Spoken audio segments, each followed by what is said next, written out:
Guys, good afternoon guys. Kuminintay, nagluluto-lutuan pa oh. Inday.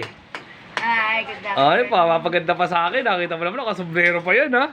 Oh. Mainit. Masisira ang face ni Inday. Mainit. Nandito ko naman sa loob ng bahay. Nagsampay ako. Ang dami nila ba dyan guys, ayun oh. Oh. Ah, kita mo naman ha. So, food trip namin ni Inday guys. Ito lang. Mabisa na to. Tawag ito. Pakbet guys. Na napakabiza. Tsaka alam nyo ba yung ano, yung ang tawag ito, torsilyo. Masarap to guys pag sobrang lutong. Kain patitinik niyan. Hindi ako bibiro.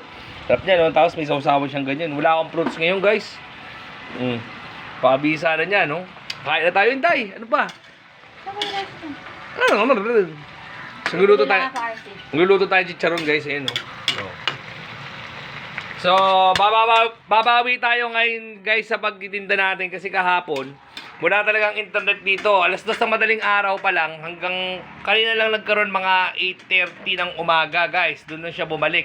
So, ang hirap kahapon talagang bumenta. Napakahirap. Tapos naglo-load ka nga, tapos wala ka namang ano, ang tawag doon?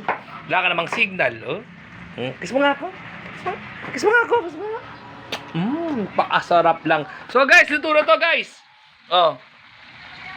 Yan lang ang food trip namin ni Intay ngayon, tsaka to. So, sana, gumanda ang kita natin ngayong araw na to. Babawi tayo, guys. Konti lang ang araw ng February, yung mga kulang-kulang. Alam nyo naman yan. Diba? So, saglit lang. Bayaran na naman ang bahay. Bayaran na naman lahat. Diba?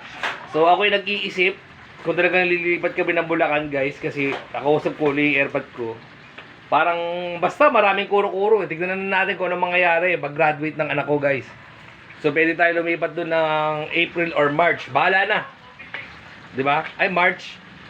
April, May pala. April, May. Yan. Tignan natin kung anong mangyayari. Kung tutuloy ba ako o hindi. Diba? Siyempre doon, makangapa tayo ng panibago. Dito naman, madami na tayong suki. Basta, marami nang mangyayari. So, yun lang guys. Tayo ay kakain na. Sarap lang ito guys. So, pabor na pa kayo sa food trip na yan. Oh, bisa laang.